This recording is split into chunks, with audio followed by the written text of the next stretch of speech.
কথায় আছে, বেল পাকিলে কাকের কি আসে যায়।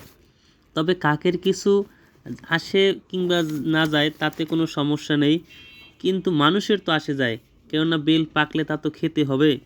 এর বৈজ্ঞানিক নাম অ্যাঞ্জেলো মার্মেলোস কোরিয়া বা বেল রুটাসি, অর্থাৎ এটি লেবু পরিবারের সদস্য। এর সংস্কৃত নাম বিল্ব। বেলের জন্ম ভারতবর্ষে। বেলগাছ বড় ধরনের বৃক্ষ হয়, যার উচ্চতা প্রায় 10 থেকে 16 মিটার পর্যন্ত হয়ে থাকে। ছোট অবস্থায় বেলগাছে তীব্র কাঁটা থাকে এবং কাঁটাগুলো অত্যন্ত শক্ত এবং তীক্ষ্ণ হয়। তবে বয়স বৃদ্ধির সাথে সাথে গাছের বয়স বৃদ্ধির সাথে সাথে এই কাঁটাগুলো অনেকটা শিথিল হয়ে যায় এবং বেল গাছের পাতা শীতকালে ঝরে পড়ে এবং বসন্তের শুরু থেকে এই পাতাগুলো গাছে নতুন পাতায় ভরে যায়। এই বেল গাছের পাতা ত্রিপত্রযুক্ত সবুজ ডিম্বাকার হয়। ফুল হালকা সবুজ থেকে সাদা রঙের হয়। বোটা ছোট এবং 4 থেকে 5টি পাপড়ি থাকে।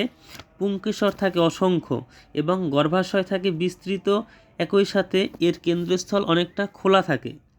ফুলে মিষ্টি গন্ধ আছে এবং ফল গোলাকার এবং শক্ত খোসা বিশিষ্ট হয়।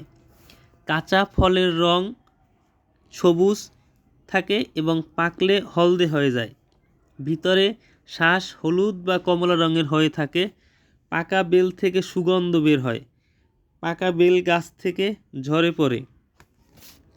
বেল স্বাস্থ্য সুরক্ষায় অত্যন্ত গুরুত্বপূর্ণ ভূমিকা পালন করে এবং যা অত্যন্ত সুস্বাদুও বটে। বেল কোষ্ঠকাঠিন্য দূর করে, আমাশয় সারাতে সহায়তা করে। বেলের শরবত হজম শক্তি বৃদ্ধি করে এবং নিয়মিত বেল খেলে কোলন ক্যান্সার হওয়ার আশঙ্কা অনেকাংশে কমে যায়। সবার উচিত নিয়মিত বেলের শরবত অথবা বেল খাওয়া, যা